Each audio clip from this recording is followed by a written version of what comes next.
அதிகாரம் 9ஆம் வசனம். எல்லாரும் சேர்ந்து சபையாக சேர்ந்து ஒரு முறை வாசிப்போம்.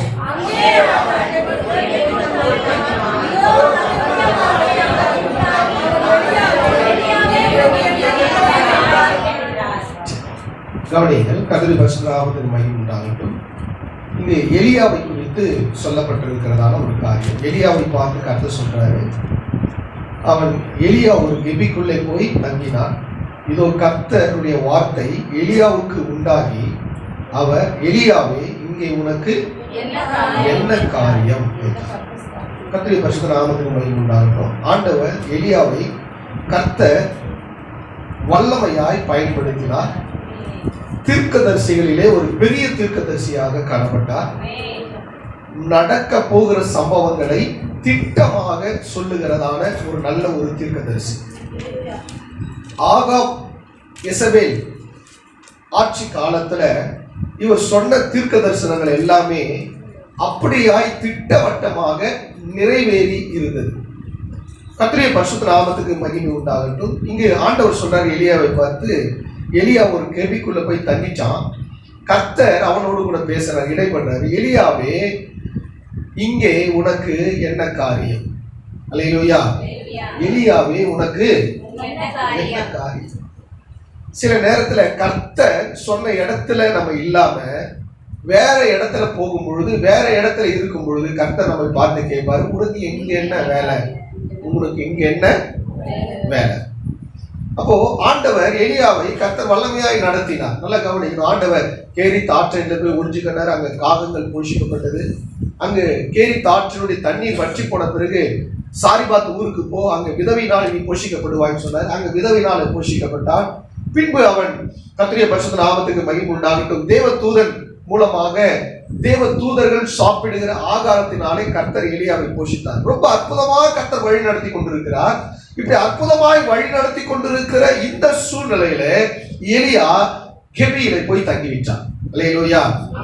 கர்த்தருடைய பரிசுத்த நாமத்துக்கு மகிமை உண்டாகட்டும். ஆண்டவர் என்ன சொன்னார் அப்படின்னா, ஆண்டவர் சில நேரத்துல சொல்ற காரியங்களை நம்ம செய்யாம வேற இடத்துல போய் தங்கும் பொழுது ஆண்டவர் நம்மளை பார்த்து கேட்கிற கேள்வி என்ன, உனக்கு என்னப்பா வேலை? இங்க உனக்கு என்ன வேலை? அல்லேலூயா, அல்லேலூயா. அருமையான கர்த்தருடைய பிள்ளைகளை, சில நேரத்துல ஆண்டவர் நம்ம மனசுல பேசுவாரு, உனக்கு இங்க என்ன வேலை?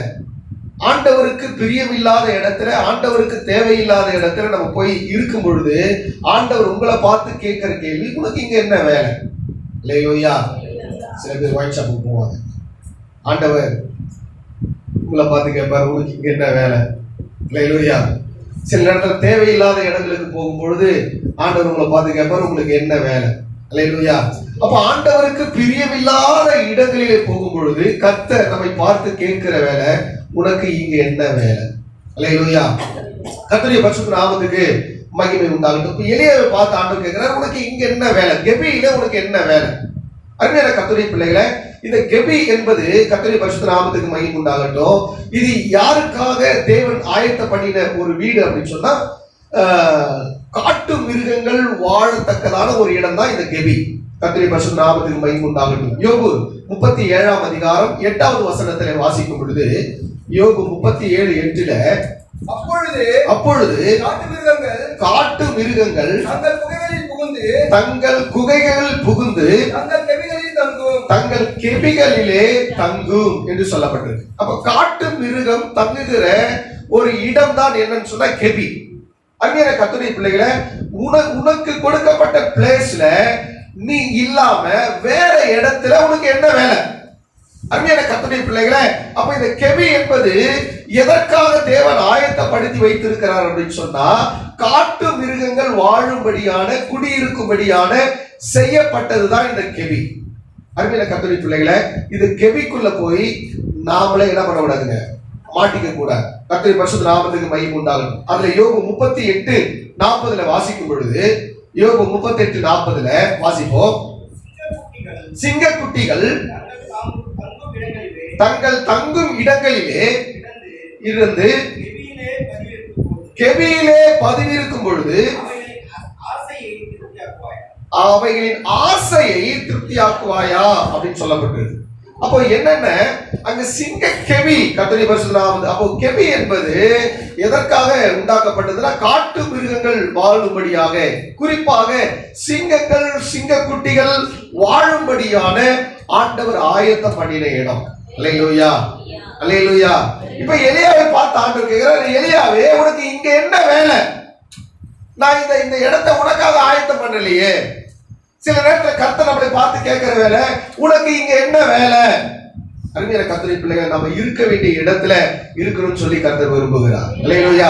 அருமையான கர்த்தருடைய பிள்ளைகள், ஆதியாகமத்தின் புத்தகத்துல வாசிக்கும் பொழுது ஆண்டவர் லோத்தை பார்த்து சொன்னார், அந்த சோதம் குமாரா பட்டணத்தை அழிக்க போற, நீ என்ன பண்ணு, நீ ஓடிப்போ, வேறொரு ஊருக்கு ஓடிப்போ அப்படின்றார் ஆண்டவர். ஆனா இவன் என்ன சொல்றான்னா, லோத் என்ன சொல்றானா, ஆண்டவரே வேற ஊருக்கு போறது கஷ்டம், இங்க பக்கத்துல ஒரு சின்ன மலை இருக்கு, அங்க ஒரு கெபி இருக்கு, நான் அந்த கெபிக்கு போயிடுறேன். அல்லேலூயா. அருமையான கர்த்தருடைய பிள்ளைகளை, ஆண்டவர் சரி எப்பா எப்படியான போறான் அப்படின்னு சொல்லி அனுப்பிச்சிட்டாரு. அவன் கெபிக்கு போனான் பாருங்க. கெபியில கர்த்தருடைய பரிசுத்த நாமத்துக்கு மகிமை உண்டாகட்டும், பாவ சந்ததிகள் உருவானது. அல்லேலூயா. ஆதியாகமத்தின் புத்தகம் 19ஆம் அதிகாரம் 30வது வசனத்துல வாசிக்கும் பொழுது, பின்பு லோத்து சோவாரிலே குடியிருக்க பயந்து சோவாரை விட்டு போய் அவனும் அவனோடு கூட அவனுடைய இரண்டு குமாரத்திகளும் மலையிலே வாசம் பண்ணினார்கள். அங்கே அவனும் அவனுடைய இரண்டு குமாரத்திகளும் ஒரு கெபியிலே குடியிருந்தார்கள். அல்லேலூயா. அருமையான கர்த்தருடைய பிள்ளைகளே, அப்ப இந்த லோத்து கெபியிலே குடியிருந்ததுனால ஒரு பாவ சந்ததி உருவாவதற்கு காரணமாய் மாறிவிட்டார். அருமையான கர்த்தருடைய பிள்ளைகளே, அப்ப நம்ம நல்லா கவனிக்கணும். கெபி என்பது கர்த்தருடைய பரிசுத்த நாமத்துக்கு மகிமை உண்டாகட்டும், நீங்க தங்குவதற்காக அல்ல, நீங்கள் இருப்பதற்காக அல்ல, அதை தேவன் காட்டு மிருகங்கள் வாசம் பண்ணும்படியாக ஏற்படுத்தி வைத்ததான ஒரு இடம். அல்லேலூயா, அல்லேலூயா. இப்ப எலியா இந்த கெபியில போய் அவன் தங்கி விட்டான். எதற்காக சொன்னா, எசபேலுக்கு பயந்து. அருமையான கர்த்தருடைய பிள்ளைகளே, எசபேல் என்ன செஞ்சாங்கன்னு சொன்னா, அந்த காலகட்டத்துல இருந்த எல்லா கர்த்தருடைய தீர்க்கதரிசிகளையும் அவர்கள் வெட்டி கொண்டிருந்தார்கள். கவனிங்க, கர்த்தருடைய பரிசுத்த நாமத்துக்கு மகிமை உண்டாகட்டும். எலியா செஞ்ச வேலை அப்படின்னா, எலியா கர்மேல் பர்வதத்துல போய் அவன் சவால் விட்டான். கர்த்தர் தெய்வமானால் கர்த்தரை பின்பற்றுங்க, பாகால் தெய்வமானால் பாகாலை பின்பற்றுங்க, யார் தெய்வமோ அவங்களை பின்பற்றுங்க அப்படின்னா. அப்ப அந்த காலகட்டத்தில் வாழ்ந்தவங்க யார் அப்படின்னு சொன்னா, 450 பாகால் தீர்க்கதரிசிகளும் 400 தோப்பு விக்கிரக ஆராதனைக்காரர்களும் மொத்தம் 850 பேர் இருக்கிறாங்க. இந்த எலியா மாத்திரம் தனியா நின்று கொண்டு இருக்கிறார். இப்ப இவன் சொல்றான், நான் கர்த்தருடைய ஊழியக்காரன் ஆனால் நான் உங்களுக்கு நிரூபிக்கிறேன் அப்படின்னு. அல்லேலூயா. அப்ப கர்மேல் பர்வதத்தின் மேல 850 பேர், இந்த பக்கத்துல எலியா தனி ஆளு. இஸ்ரவேல் ஜனங்கள் எல்லாம் கூடிட்டாங்க. எல்லாரும் சொல்றாங்க, நீ ஒரு காளையை தெரிஞ்சுக்க, நான் ஒரு காளையை தெரிஞ்சுக்கிறேன், வானத்திலிருந்து அக்னி இறங்கி எந்த காளையை பட்சிக்கிறதோ அவங்கதான் தெய்வம் அப்படின்ட்டாங்க. அப்ப கவனிங்க, அக்னினால் உத்தரவு அருளது தான் தெய்வம் அப்படின்னு சொல்லிட்டாங்க. இப்ப எலியா என்ன சொல்றாங்க, நீங்க அதிகமான பேர் இருக்கிறீங்க, நீங்க முதல்ல கூப்பிடுங்க அப்படின்னு சொல்லிட்டாங்க. இப்ப என்ன செய்யறாங்க அப்படின்னு சொன்னா, இந்த 850 பேரும் கூப்பிடுறாங்க, உடம்பெல்லாம் கீறிக்கிறாங்க, எல்லா காரியம் பண்றாங்க. ஆனா ஒரு உத்தரவு வரல. காலையில இருந்து மாலை சாயந்தரம் வரையும் கூப்பிடுறாங்க, ஒரு உத்தரவு வரல.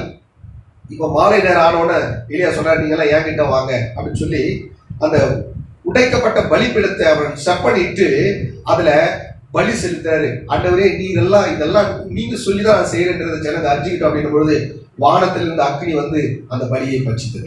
அல்லேலூயா, அல்லேலூயா. இந்த சம்பவம் நடந்த உடனே எலியாவுக்குள்ள ஒரு பயம் வந்துருச்சு. என்ன பயம்? அடுத்தது எசபேல் எங்க நம்மளை கொண்டு போறாளோ. அல்லேலூயா. அருமையான கர்த்தருடைய பிள்ளைகளே, நீ யாருங்கிறத நீங்க தெரிஞ்சுங்க. நீ போய் ஒளிய வேண்டியது கெபிக்குள்ள இல்ல, தேவ பர்வதத்தின் மேல இருக்கிறார். அல்லேலூயா.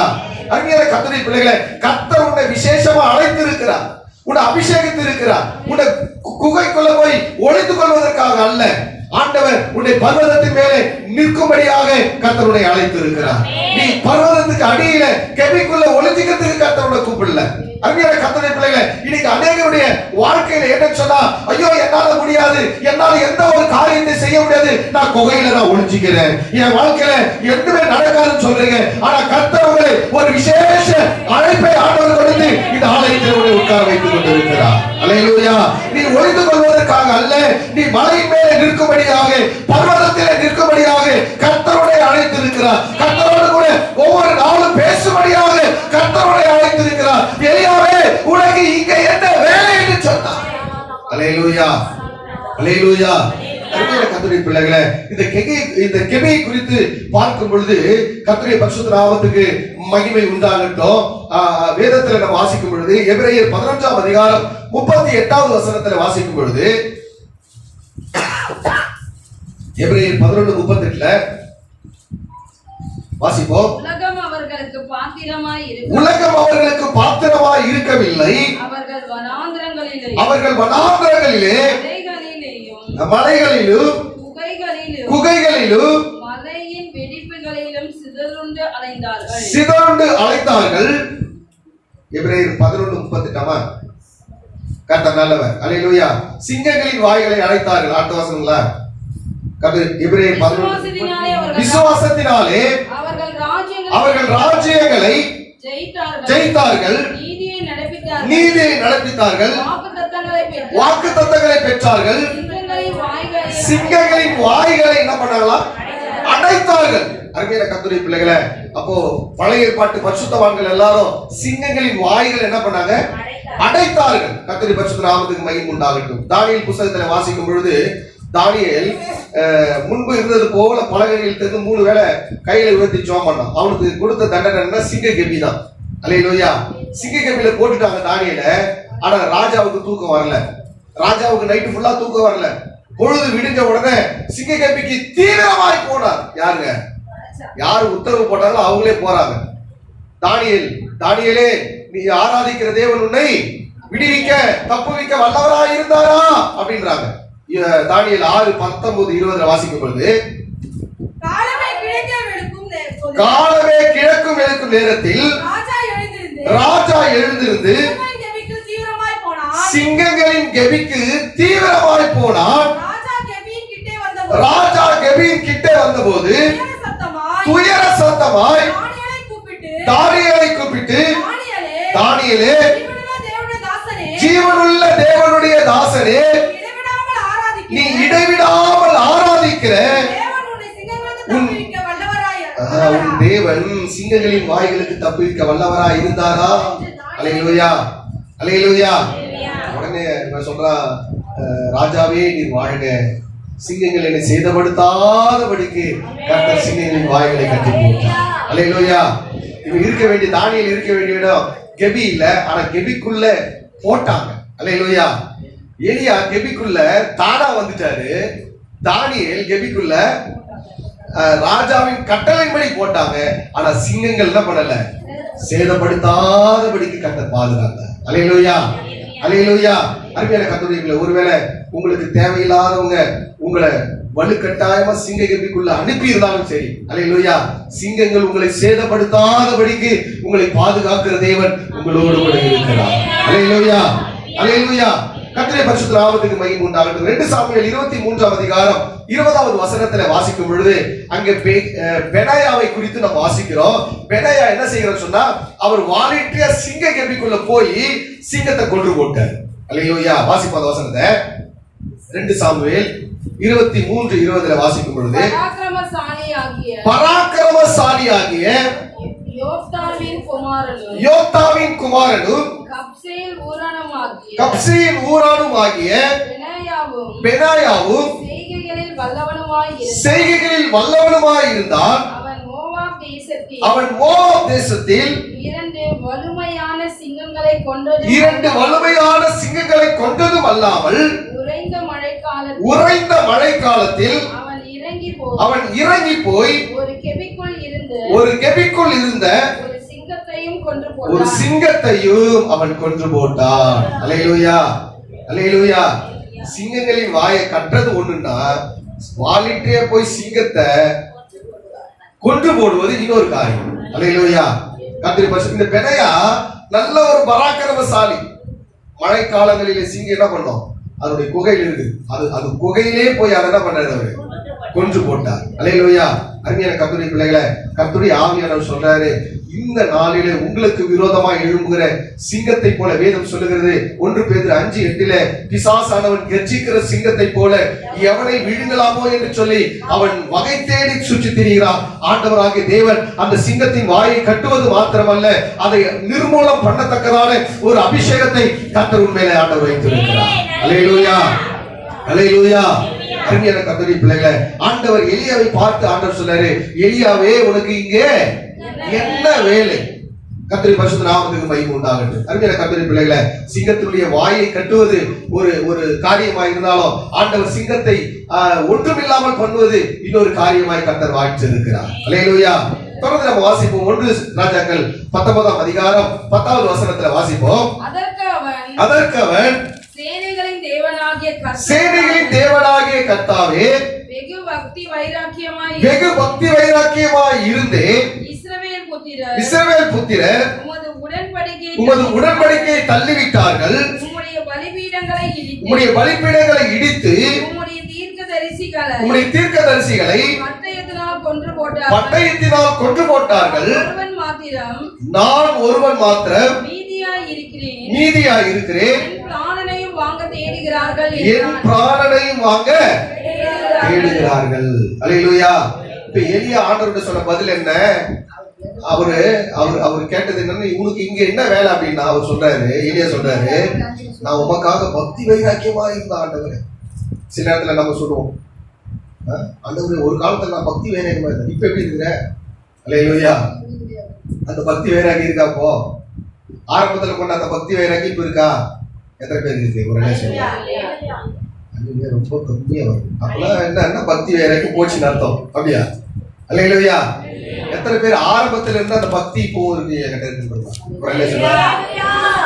அப்போ 25% வந்து 75% வரல. அல்லேலூயா. சில நேரத்துல அதாவது என்னன்னா, வாழ்க்கையில நமக்கு சோர்வுகள் அதிகமாகும் போது என்ன வருது? அந்த பக்தி அப்படியே கொஞ்சம் கொஞ்சமா குறைஞ்சி போகுது. நல்லா கவனிக்கணும். எந்த சூழ்நிலை வந்தாலும் நமக்குள்ள இருக்கிற தேவ பக்தி குறையவே கூடாது. அல்லேலூயா. எந்த சூழ்நிலை வந்தாலும் அதற்கு நல்ல ஒரு உதாரணம் கர்த்தருடைய பரிசுத்த நாமத்துக்கு மகிமை உண்டாகட்டும். யோபு பக்தரை பத்தி சொன்னாங்க வர்ஷிப்ல. அல்லேலூயா. யோபு பக்தர் என்ன சூழ்நிலை வந்தாலும் உதட்டில் கூட என்ன பண்ணல, அவரு பாவம் செய்ய. தன்னுடைய துணைவி கூட அவங்க தூஷித்து ஜீவனை விடு அப்படின்னு சொல்லிட்டாங்க. ஆனாலும் அவன் பாவம் செய்யல. அல்லேலூயா. நல்லா கவனிக்கணும். நம்ம பக்தி எப்படி இருக்கு? ஆரம்பத்தில் இருந்த பக்தி இருக்கா? ஆரம்பத்தில் இருந்த விசுவாசம் இருக்கா? ஒருவேளை இல்லைன்னா இன்னைக்கு அதை புதுப்பிச்சு. அல்லேலூயா. ஆண்டவர் உங்களுக்கு ஒரு சந்தர்ப்பத்தை தர, ஆண்டவரே நான் முன்னாடி ஆரம்பத்துல நல்லா பாட்டு பாடின ஆண்டவரே, நல்லா ஆராதிச்சேன், இப்ப ஆராதனை குறவாயிட்டேன், பாட்டு பாடுறதுல குறவாயிட்டேன், ஜபத்துல குறவாயிட்டேன், ஆலயத்துல வர்றதுக்கு குறவாயிட்டேன், இன்னும் எனக்கு புதுப்பிக்க ஆண்டவர் சொல்றாரு. அல்லேலூயா. இப்ப இங்க எலியா பார்த்து சொல்றாரு, நான் உமக்கு வெகு பக்தி வைராக்கியமாயிருந்தேன். இஸ்ரவேல் புத்திரர் உமது உடன்படிக்கையை தள்ளிவிட்டார்கள். அல்லேலூயா. என் பக்தி வைராக்கியம் போனதுக்கு காரணம் என்ன? எலியா சொல்றாரு, என் பக்தி வைராக்கியம் போனதுக்கு காரணம் என்னன்னா, இஸ்ரவேல் ஜனங்க என்ன பண்ணிட்டாங்க? உடன்படிக்கையை தள்ளிட்டாங்க. இப்ப இவங்களுக்கு ஏன் பக்தி வைராக்கியம் குறைஞ்சதுன்னா, பக்கத்துல இருக்கிற ஆளு பக்தி வைராக்கியம் இல்லாத ஆயிட்டாரு. அவளை பார்த்து இவரு என்ன ஆயிட்டாரு? நல்லா கவனிக்கணும். எப்பவுமே அடுத்தவங்களை பார்க்கவே பார்க்காதீங்க. நீங்களும் பரிசுத்த ஆவியானவர். அல்லேலூயா. நீங்களும் ஆண்டவரும். அவங்க தப்பு செஞ்சுட்டாங்க ஆண்டவர், அதனால நான் தப்பு செஞ்சுட்டேன், அப்படி அல்ல. அல்லேலூயா. இப்ப எலியா சொல்ற ரிப்போர்ட் என்ன? ஆண்டவரே, இஸ்ரவேல் ஜனங்க என்ன பண்ணிட்டாங்க? உடன்படிக்கை மீட்டாங்க, உங்களுடைய வார்த்தை மீட்டாங்க. அவங்க மீறினா உனக்கு என்னப்பா வேலை? அல்லேலூயா. நீ ஒழுங்கா இரு. அல்லேலூயா. சில நேரத்துல நம்ம சொல்ற சாக்கு, ஆண்டவரே அவங்க சரியில்லை ஆண்டவர், அவங்க தப்பு பண்ணிட்டாங்க ஆண்டவரே. ஆனாமன் கேட்கும்போது ஏப்பா தப்பு பண்ண? ஏவாள் தப்பு பண்ணிட்டா. ஏவாளை கேட்கும்போது சர்ப்பம் என்ன வச்சுது. அல்லேலூயா. ஒருத்தர் மாத்தி ஒருத்தர் என்ன பண்றாங்க? தவற அப்படி போய்கொண்டே இருக்கு. இப்ப எலியா என்ன சொல்றாங்க? உடன்படிக்கை மீறிட்டாங்க, உங்களுடைய பலிபீடத்தை என்ன பண்ணிட்டாங்க? இடித்து போட்டுட்டாங்க, உங்களுடைய தீர்க்கதரிசிகளை பட்டயத்தால கொன்று போட்டாங்க. எசபேல் என்ன பண்ணிட்டாங்க? எல்லா தீர்க்கதரிசியும் வெட்டி போட்டுட்டாங்க. நான் ஒருவன் மாத்திரம் மீதியா இருக்கிறேன். அல்லேலூயா. நல்லா கவனிக்கணும். எல்லாரும் போல நீங்க கிடையாது. சொல்லுங்க, எல்லாரும் போல நீங்க தனித்துவம் வாழ்ந்தவர்கள். சொல்லுங்க. அல்லேலூயா. எல்லாருமே போயிட்டாங்க ஐயா, அதனால எனக்கு சோறு வந்துச்சு. அப்படி இல்லை. எல்லாருடைய வாழ்க்கையில சோறு வந்தாலும் நான் நிக்கணும். எத்தனை பேர் ஆமைன்றது? ஒரே சோறு ஆண்டவரை எல்லாமே போச்சாங்க. எந்த பக்கம் திரும்பினாலும் ஒண்ணு நடக்கல. நீ நல்லா ஸ்டிக் பண்ணிடு. அல்லேலூயா. நீ கர்த்தருக்குள்ள பக்தி வைராக்கியமா நில்லு. அல்லேலூயா. இப்ப இப்படி சொல்லும் பொழுது அதற்கு அப்பொழுது அவர் ஆண்டவர் மறுபடியும் பேசுறாரு 11ஆம் வசனத்துல. அப்பொழுது அவர் வெளியே வந்து கர்த்தருக்கு முன்பாக பர்வதத்தில் நில் என்றார். அல்லேலூயா. இப்ப ஆண்டவர் சொல்றாரு, நீ எனக்கு முன்னாடி வந்து எங்க நில்லு? பர்வதத்திலே நில் அப்படின்றாரு. கர்த்தருடைய பரிசுத்த நாமத்துக்கு தொடர்ந்து வாசிங்க. அப்பொழுது இதோ கர்த்தர் கடந்து போனார். கர்த்தருக்கு முன்பாக கண்மலை உடைந்திருக்கிறதுமான பலத்த காற்று உண்டாயிற்று. ஆனாலும் அந்த காற்றிலே கர்த்தர் இருக்கவில்லை. காற்றிற்கு பின் பூமி அதிர்ச்சி உண்டாயிற்று. பூமி அதிர்ச்சியிலும் கர்த்தர் இருக்கவில்லை. பூமி அதிர்ச்சிக்கு பின் அக்கினி உண்டாயிற்று. அக்கினியிலும் கர்த்தர் இருக்கவில்லை. அக்கினிக்கு பின் அமர்ந்த மெல்லிய சத்தம் உண்டாயிற்று. அதை எலியா கேட்ட பொழுது தன் சால்வையினால் தன் முகத்தை மூடிக்கொண்டு வெளியே வந்து எபியின் வாசலிலே நின்றார். அப்பொழுது எலியாவே, இங்கே உனக்கு என்ன காரியம் என்கின்ற சத்தம். அல்லேலூயா. முதல்ல கெபிக்குள்ளகிறார். ஆண்டவர் சொல்றாரு, நீ பர்வதத்துல வந்து நில்லுப்பா அப்படின்னா அடுத்த ஸ்டேஜ் எங்க போறாருன்னா 13ஆம் வசனத்துல கெபி வாசல்ல வந்து நிக்கிறாரு. அல்லேலூயா. முதல்ல கெபிக்குள்ள இருக்கும்போது சொல்றாரு, உனக்கு இங்க என்ன வேலைன்றாரு. இப்ப கெபிக்குள்ள இருந்து இப்ப எங்க வந்து நிக்கிறாரு? வாசல்ல வந்து நிக்கிறாரு. இப்ப கர்த்தர் சொல்றாரு, உனக்கு இங்க என்ன? நான் உன்னை எங்க போக சொன்னேன்? பர்வதத்துக்கு மேல போய் நில்லுப்பான்னு சொன்னேன். ஆனா நீ எங்க வந்து நிக்கிற? ஒண்ணு கெபிக்குள்ளகிற, இல்ல வாசல்ல வந்து நிக்கிற.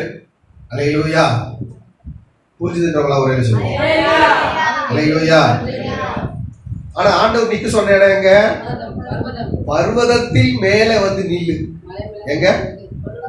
பர்வதத்து மேல வந்து நில்லு. நல்லா கவனிக்கணும். இதுல ஒரு பெரிய ரகசியம் அடங்கி. நல்லா கவனிங்க. இங்க பர்வதம் அப்படிங்கிறது என்னன்னா, ஆண்டவருக்கு இன்னொரு பேர் என்னன்னா கண்மலை. அல்லேலூயா. 1 கொரிந்தியர்ல வாசிக்கும் பொழுது அந்த ஞான கண்மலை தண்ணீரை குடித்தார்கள். அந்த ஞான கண்மலை கிறிஸ்துவே என்று சொல்லப்பட்டது. அப்ப நல்லா கவனிக்கணும். நீ கண்மலையில வந்து நில்லுன்னா, நீ என் கிட்ட வந்து என் பக்கத்துல வந்து என்னோட கூட நீ நில்லுன்றாங்க. அல்லேலூயா. அல்லேலூயா. ஆனா நிக்க வேண்டிய இடத்துல நிக்காம இவங்க பர்வதத்துக்கு அடியில கெபிக்குள்ள நிக்கிறாங்க. கெபி வாசல்ல நிக்கிறாங்க. ஆனா பர்வதத்துக்கு மேல வரல. நல்லா கவனிக்கணும். உனக்குள்ள ஏன் தெரியுமா பயம் வருது? ஏன் தெரியுமா திகில் வருது? ஏன் தெரியுமா உனக்குள்ள பயங்கர போராட்டம் வருது? நிக்க வேண்டிய இடத்துல நிக்காம நீ அதுக்கு அடியில் நிற்கிற. அல்லேலூயா. நீ நிக்க வேண்டிய இடம் எங்கன்னா பர்வதத்தின் மேல வந்து நீ நில்லு. அல்லேலூயா. அப்ப ஆண்டவர் அங்க 4 விதத்துல அங்க கடந்து போகிறார். ஒன்று பெருங்காற்று, இரண்டாவது கர்த்தருடைய பரிசுத்த நாமத்துக்கு மகிமை உண்டாகட்டும், பூமி அதிர்ச்சி, மூன்றாவது அக்கினி, நாலாவது மெல்லிய சத்தம். அல்லேலூயா. அப்ப கவனிங்க, ஆண்டவர் கர்த்தருடைய பரிசுத்த நாமத்துக்கு மகிமை உண்டாகட்டும், ஆண்டவர் பேசணும் அப்படின்னு சொன்னா இந்த 3 காரியம் கடந்து போகுது. பெருங்காற்று கடந்து போகுது, பூமி அதிர்ச்சி கடந்து போகுது, அக்கினி கடந்து போகுது. அதுக்கு பின்பாக ஒரு மெல்லிய சத்தம். பாருங்க, ஆண்டவர் பேசுறது ரொம்ப மெல்லிய சத்தம். அதையே அவரால் கேட்க முடியாத, பார்க்க முடியாத அவர் என்ன பண்றாருங்க? தன்னுடைய முகத்தை மூடுறார். அல்லேலூயா. இதே போலதான் மோசே சீனாய் மலையில ஆண்டவர் வர சொன்னார். அல்லேலூயா. கர்த்தருடைய பரிசுத்த நாமத்துக்கு மகிமை உண்டாகட்டும். யாத்திராகமம் 24ஆம் அதிகாரம் 13ஆம் வசனத்துல வாசிக்கும் பொழுது ஆண்டவர் மோசே பார்த்து சொல்றாரு, நீ அப்பொழுது மோசே தன் ஊழியக்காரனாகிய எழுந்து போனான். மோசே தேவ பர்வதத்தில் ஏறி போகையில், அல்லேலூயா, ஆண்டவர் எங்க வர சொன்னாருங்க? தேவ பர்வதத்திலே ஏறி வா. எலியா சொன்னார், நீ பர்வதத்திலே வந்து நில். இப்ப உங்களை பார்த்து சொல்றாரு, நீங்க மேல ஏறி வா. அல்லேலூயா. பர்வதத்துக்கு வாங்க. அருமையான கர்த்தருடைய பிள்ளைகளே, அங்கே உனக்கு தேவையான எல்லா காரியத்தை நான் உனக்கு சொல்லி தரேன். இப்ப மோசே தேவ பருவத்துல மேல ஏறி போறாரு. ஒரு 6 நாள் மேகம் மூடிச்சு. 7வது நாள் கர்த்தர் பேச ஆரம்பிக்கிறார். எத்தனை நாள் இருந்தாருங்க? 40 நாள் அங்க மலை மேல மோசே இருந்தார். அருமையான கர்த்தருடைய பிள்ளைகளே, அங்கு கர்த்தர் இஸ்ரவேல் ஜனங்கள் நடக்க வேண்டிய வழிகள், மோசே நடக்க வேண்டிய வழிகள் எல்லாவற்றையும் ஆண்டவர் தேவ பர்வதத்திலே ஆண்டவர் அற்புதமாய் ஆண்டவர் சொல்லிக் கொடுத்தார். அல்லேலூயா. அருமையான கர்த்தருடைய பிள்ளைகளே, அதே ஆண்டவர் உன்னை பார்த்து சொன்னாரு, நீ நிக்க வேண்டிய இடம் மலையின் அடிவாரம் அல்ல, குகையின் அடிவாரத்தில் அல்ல, நீ மலையின் மேல நிக்கணும். அல்லேலூயா. இயேசுவின் மேல எந்த ஒரு மனுஷன் தன்னுடைய அஸ்திவாரத்தை போடுகிறானோ அவனுக்கு எத்தனை காற்று வந்தாலும் சரி, எத்தனை மழை வந்தாலும் சரி, எத்தனை பெருவெள்ளம் வந்தாலும் சரி, அது அசையாமல் உறுதியாய் இருக்கிற வீட்டை போல அந்த வீடு காணப்படும். அல்லேலூயா. அருமையான கர்த்தருடைய பிள்ளைகளே, உங்க வாழ்க்கையில ஆண்டவராகிய இயேசு கிறிஸ்து அற்புதத்தையும் அதிசயத்தையும் ஆண்டவர் செய்ய அவர் வல்லமையுள்ள தேவனாக இருக்கிறார். அல்லேலூயா. நீ மலை மேல ஏறும் பொழுதுதான் ஆண்டவர் உனக்கு நியமித்திருக்கிற இடத்தை நீ பார்க்க முடியும். அல்லேலூயா. மோசே ஆண்டவர் சொன்னார், உபாகமம் 32ஆம் அதிகாரத்துல 49வது வசனத்துல வாசிக்கும் பொழுது, உபாகமம் 32:49 வாசிக்கும் பொழுது, கர்த்தருடைய பரிசுத்த நாமத்துக்கு மகிமை உண்டாகட்டும். வாசிப்போம். எதிரான மோவாப் தேசத்தில் உள்ள இந்த ஆவரியும் என்னும் மலையில் இருக்கிற நோபா பர்வதத்தில் ஏறி நான் இஸ்ரவேல் சந்ததியாருக்கு காணியாட்சியாக கொடுக்கும் கானான் தேசத்தை பார். அல்லேலூயா. எதை பாரு? கானான் தேசம். கானான் தேசத்தை பார்க்கணும் அப்படின்னு சொன்னா நீ நேபா பர்வதத்தில் நீ ஏறணும். அல்லேலூயா. நேபோ பர்வதத்துல நீ ஏறணும். கர்த்தருடைய பரிசுத்த நாமத்துக்கு மகிமை உண்டாகட்டும். இப்ப மோசேசுக்கு ஆண்டவர் சொன்னாரு, நீ பர்வதத்தில் ஏறி நான் இஸ்ரவேல் ஜனங்களுக்கு கொடுக்கிற ஆசீர்வாதத்தை நீ பார். அல்லேலூயா. மலை மேல ஏறும்போது என்ன கிடைக்கும்? கர்த்தர் உனக்கு என்ன ஆசீர்வாதம் வச்சுக்கிறானோ அதை நீ பார்க்க முடியும். எத்தனை பேர் ஆமைட்டுது? சில பேர் மலை அடிவாக்கணும்னு, ஆண்டவர் என்ன ஆசீர்வதிக்கல, ஆண்டவர் என்ன உயர்த்தல, ஆண்டவர் என்ன பார்க்க மாட்டார், ஆண்டவர் என் சத்தத்தை கேட்க மாட்டார். ஏன் உன்னை நீ அடிவாரத்திலே இருக்கிற? நீ போய் இருக்க வேண்டிய இடம் எங்க? பர்வதத்துக்கு மேல. மேல போனதான் என்ன தெரியும்? ஆசீர்வாத தேசம் தெரியும். அல்லேலூயா. உன்னை ஏன் ஆசீர்வாத தேசம் தெரியல? உன்னை நீ மலை மேல ஏறல. அல்லேலூயா. இன்னைக்கு நீங்க ஒப்பு கொடுங்க, ஆண்டவரே இன்னைக்கு நான் மலை மேல ஏறேன் ஆண்டவரே. அல்லேலூயா. இயேசுவின் மேல நான் முற்றிலுமாக நான் அர்ப்பணித்து, ஆண்டவரே உங்களை மாத்திரம் நான் பின்பற்றி நான் ஏறேன்னு சொல்லுங்க. நிச்சயமா அந்த ஆசீர்வாத தேசத்தை ஆண்டவர் உங்களுக்கு காண்பிக்க அவர் வல்லமையுள்ள தேவனாக இருக்கிறார். அல்லேலூயா. ஆசீர்வாதமே வரல, ஆசீர்வாதமே வரல. ஏன் வரல? இன்னும் மலை மேல ஏறல, பர்வதத்தின் கொடிமுடியில ஏறல. ஆண்டவர் சொன்னார், கர்த்தருடைய பரிசுத்த நாமத்துக்கு மகிமை உண்டாகட்டும். எலியாவை பார்த்து சொன்னாரு, 1 ராஜாக்கள் 18ஆம் அதிகாரம் 42-43 வசனங்களை வாசிக்கும் பொழுது, கர்த்தருடைய பரிசுத்த நாமத்துக்கு மகிமை உண்டாகட்டும். 1 ராஜாக்கள் 18:42-43 வாசிக்கும் பொழுது, ஆகாப் போஜனபானம் பண்ண போனான். எலியா நல்லா கவனிங்க, கர்மேல் பர்வதத்தினுடைய சிகரத்தின் மேல் ஏறி தரையிலே பணிந்து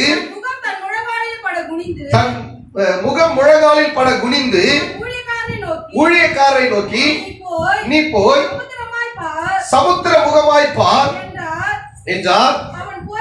அவன் போய் பார்த்து ஒன்றுமில்லை என்றான். நீ இன்னும் 7 தரம் போய் பார் என்றார். 7ஆம் தரம் அவன் சமுத்திரத்தில் இருந்து ஒரு மனுஷனுடைய உள்ளங்கை மேகம் எழும்புகிறது என்றார். அல்லேலூயா. தேசத்துல ஆகாபனுடைய ராஜா ஆட்சி செய்ய காலத்துல எலியா போய் சொல்லிட்டார் 17ஆம் அதிகாரத்துல, நான் சொல்லாம மழை பெய்யாது அப்படின்ட்டாரு. அதே போல 3 வருஷம் என்ன பண்ணல, தேசத்துல மழை வரல. இப்ப ஆகாப் சொல்றாரு, இப்ப நான் உனக்காக நான் வேண்டுறேன், உனக்காக நான் ஜெபம் பண்ண போறேன், நீ போய் சாப்பிடு, இப்ப மழை வரப்போகுது அப்படின்ட்டாரு. அல்லேலூயா. அப்ப மழை வரதுக்கு இவர் சாதனை பண்ணல. இவர் எங்க ஏறினார் அப்படின்னு சொன்னா சிகரத்தின் மேல் ஏறினார். சிகரத்தின் மேல் ஏறி அங்க முழங்கால் படியிட்டு தன்னுடைய முகம் முழங்கால படுற அளவுக்கு குனிஞ்சு ஆண்டவர் விட்டு ஜெபம் பண்றாரு. நல்லா கவனிக்கணும். மலை மேல ஏறி சும்மா இருக்க கூடாது, என்ன பண்ணணும்? ஜெபம் பண்ணணும். அல்லேலூயா. 3 வருஷம் ஆசீர்வாதம் இல்ல தேசத்துல. இப்போ போய் பாரு அப்படின்றார். போய் ஒரு வாட்டி போய் பார்த்துட்டு ஒண்ணுமே வரல. அல்லேலூயா. நீ 7 முறை போய் பாருன்றார். 7வது முறை அந்த வேலைக்காரன் சொல்றான், கையளவு மேகம் தெரியுது. என்ன மேகம் தெரியுது? ஒருவேளை கர்த்தருடைய பரிசுத்த இதுவரை 3 வருஷம் உங்க வாழ்க்கையில பஞ்சம் இருந்திருக்கலாம், உங்க வாழ்க்கையில எல்லா விதமான பொருளாதார தேவைகள் இருந்திருக்கலாம். ஆனா ஆண்டவர் இன்றைக்கு உங்களுக்கு பார்த்து சொல்றாரு, நீ மலை மேல ஏறும் பொழுது அங்கு ஆசீர்வாதமான தேசம் தெரிவது மாத்திரமல்ல, கையளவு மேகம் தெரியுது. இன்னைக்கு ஒரு பெரிய இறைச்சலின் சத்தம் கேட்க போகுது. அல்லேலூயா, அல்லேலூயா, அல்லேலூயா. 3 வருஷமா இருந்த தடைகளை எல்லாவற்றையும் கர்த்தர் மாற்றி நிறைவான ஆசீர்வாதத்தை கொடுத்து உங்களை உயர்த்த அவர் வல்லமையுள்ள தேவனாக இருக்கிறார். அல்லேலூயா. கர்த்தருடைய பரிசுத்த நாமத்துக்கு மகிமை உண்டாகட்டும். அருமையான கர்த்தருடைய பிள்ளைகளை, கையளவு மேகம் தெரிகிறது. ஆண்டவராகிய தேவன் உங்களை கொண்டு பெரிய காரியங்களை, பெரிய அற்புதங்களை இந்த தேசத்தில் செய்ய அவர் வல்லமையுள்ள தேவனாக இருக்கிறார். அல்லேலூயா. அருமையான கர்த்தருடைய பிள்ளைகளை, ஒருவேளை இதுவரை நீ மலையின் அடிவாரத்துல, மலைக்குள்ள குகைக்குள்ள ஒளிந்திருக்கலாம், ஒருவேளை குகையின் வாசல் இருந்திருக்கலாம். ஆனா கர்த்தர் இன்றைக்கு உங்களை பார்த்து சொன்னாரு, நீ மலை மேல ஏறி வந்து நீ என்னுடைய சமூகத்துல தரித்து இருக்கும் பொழுது நீ இழந்து போன எல்லா ஆசீர்வாதங்களையும் நான் உனக்கு தர நான் வல்லமையுள்ள தேவனாக இருக்கிறேன். அல்லேலூயா, அல்லேலூயா. அருமையான கர்த்தருடைய பிள்ளைகளே, ஏசாயா 56:7 சொல்லுகிறது, நான் பரிசுத்த பர்வதத்துக்கு அவர்களை கொண்டு வந்து என் ஜெப வீட்டிலே நான் அவர்களை மகிழ பண்ணுவேன். அல்லேலூயா. அருமையான கர்த்தருடைய பிள்ளைகளே, உங்களை எதற்காக உங்களை பர்வதத்துக்கு கொண்டு வரான்னு சொன்னா, உங்களை மகிழ்ச்சியாய் மாற்றும்படியாக, உன் சஞ்சலத்தை மாற்றும்படியாக, உன் துக்கத்தை மாற்றும்படியாக, உன் வேதனையை மாற்றும்படியாக ஆண்டவராகிய தேவன் உன்னை பர்வதத்துக்கு ஆண்டவர் உன்னை அழைக்கிறார். அருமையான கர்த்தருடைய பிள்ளைகளே, அவருடைய சித்தத்தின்படி நீ ஏறி போகும் பொழுது ஆண்டவருடைய ஆசீர்வாதங்களை நீ பெற்றுக்கொள்வாய். ஆண்டவர் அப்போஸ்தலனாகிய யோவானை பார்த்து சொன்னார், வெளிப்படுத்தல் 21:10 ஆண்டவர் உயரமும் உன்னதமான ஒரு பர்வதத்தின் மேலே ஆண்டவர் அப்போஸ்தலனாகிய யோவானை கொண்டு போனார். அங்கு தரிசனத்தை ஆண்டவர் காண்பித்தார். ஆண்டவர் இனி நடக்க போகிற சம்பவங்களை ஆண்டவர் அப்போஸ்தலனாகிய யோவானுக்கு ஆண்டவர் காண்பித்தார். அல்லேலூயா. அருமையான கர்த்தருடைய பிள்ளைகளே, பெரிய உயரமும் பெரியதான ஒரு பரிசுத்த பர்வதத்தின் மேலே ஆவியிலே கொண்டு போகிறார். அருமையான கர்த்தருடைய பிள்ளைகளே, அதே தேவன் உங்களையும் அவர் நடத்த அவர் வல்லமையுள்ள தேவனாக இருக்கிறார். அப்படியே கண்களை மூடி உங்க கரங்களை உயர்த்தி, ஆண்டவரே, இதுவரை என் வாழ்க்கையில் இருந்த எல்லா விதமான தரித்திரங்கள், எல்லா விதமான கஷ்டங்கள், போராட்டங்கள் இன்றோடு கூட மாறட்டும் ஆண்டவரே. இன்றைக்கு ஆண்டவர், இதுவரை நான் குகையில ஆண்டவர் இருந்துட்டு ஆண்டவரே, குகையின் வாசல் இருந்துட்டு ஆண்டவரே, இன்றைக்கு நான் ஒரு தீர்மானம் பண்றேன் ஆண்டவரே. பா ஸ்தோத்திரம் ஆண்டவரே. அப்பா, மலையின் மேலே நான் ஏற ஆண்டவரே, பர்வதத்தின் மேலே நாங்கள் ஏறி வர ஆண்டவரே, இன்னைக்கு நாங்கள் தீர்மானம் எடுக்கிறோம் ஆண்டவரே. அப்பா, பர்வதத்தின் மேலே ஏறி ஆண்டவரே, நீங்க சொன்ன இடத்துல நிற்கிறோம் ஆண்டவரே, நீங்க சொன்ன இடத்துல நிற்கிறோம் ஆண்டவரே. அப்பா ஸ்தோத்திரம்.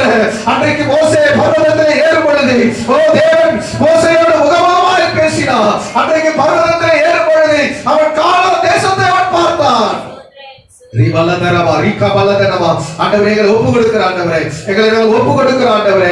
அப்பா, நாங்கள் பர்வதத்தின் மலை மேலே எலியா ஏறும் பொழுது கையளவு மேகம் தெரிஞ்சது, கையளவு மேகம் தெரிஞ்சது. ஓ ரபலதனமா, ஓ ரிபலதனமா, உ ஆசீர்வாத கையளவு தெரிகிறது. அருமையான சகோதரே, சகோதரியே, அந்த கையளவு மேகம் பெரும் மழையாய் மாற போகிறது. பெரும் இறைச்சலின் சத்தம் கேட்கிறது. ஓ ரிபலதனமா, ஓ ரிபலதனமா, ஓ ரிகலதனமா, தடைப்பட்ட எல்லா ஆசீர்வாதங்களையும் ஆண்டவராகிய தேவன் தரமாகிறார். ஒரலதனமா சிக்கமௌரவலதனமா, ஓரி கலதனமா ரிவலதனமா, ஓரி வலதனமா சிக்கமௌரவலதனமா. கையளவு மேகம் பெருமழையை கொண்டு வந்தது, பெருமழையை கொண்டு வந்தது. அல்லேலூயா. ஓரி கலதனமா, ஓரி வலதனமா சிக்கமௌரவலதனமா, ஓரி வலதனமா சிக்கமௌரவலதனமா. ஆவியானவரே, நன்றியோடு நாங்கள் உம்மை ஸ்தோத்திரிக்கிறோம், நன்றியோடு நாங்கள் உம்மை துதிக்கிறோம் ஆண்டவரே. பிள்ளைகளுடைய எல்லா தடைப்பட்ட ஆசீர்வாதங்களை என் ஆண்டவர் தருவீராக ஆண்டவரே. அருமையான தேவ ஜனமே, ஓ ரக்கலதனமா, எலியா குகைக்குள்ள ஒளிந்து கொள்ளும் பொழுது ஆண்டவர் எலியாவை பார்த்து கேட்டார், இங்கே உனக்கு என்ன காரியம்? ரிகலதனமா, ரிகவலதனமா, உன் ஆசீர்வாதத்துக்காக அழைச்சேன். ஓ, உன்னை அபிஷேகம் பண்ணி, ஓ அநேகருக்கு நீ ஆசீர்வாதமா இருக்க வேண்டும் அல்லவா நான் உன்னை அழைத்தேன். ரிகலதனமா சிக்கமௌரவலதனமா, ரிகமௌரவலதனமா. உனக்கு இங்க என்ன வேலை? உனக்கு இங்க என்ன வேலை? ஓ ரவலதனமா சிக்கமௌரவலதனமா. அவியானவரே, எங்கள் ஆசீர்வாதத்துக்காக நீங்க அழைச்சிக்கப்பா. அந்த ஆசீர்வாதங்களை நாங்கள் சுதந்தித்துக் கொள்ள இன்றைக்கு நாங்கள் பர்வதத்துக்கு மேல ஏறுறோம் ஆண்டவரே, பர்வதத்துக்கு மேல ஏறுறோம் ஆண்டவரே. அப்பா, இழந்து போன எல்லா ஆசீர்வாதங்களையும் என் தேவர்களுக்கு தருவீராக. கரங்களோடு கூட இருக்கட்டும். ஆசீர்வதிங்கப்பா. இயேசுவின் இரத்தம் ஜெயம், இயேசுவின் நாமத்தில் பிதாவே. நம்ம எல்லாரும் எழுந்து நிற்போம். ஒரு பாடலை பாடும் பொழுது கர்த்தருக்காக நம் காணிக்கையை செலுத்துவோம்.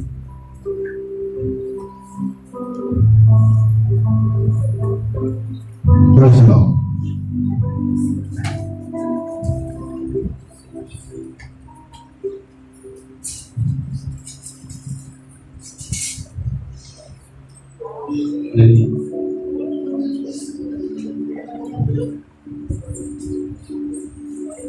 மெய்யதிசயம் காண செய்வீர். நீ அற்புதம் கண்டிடுவாய்.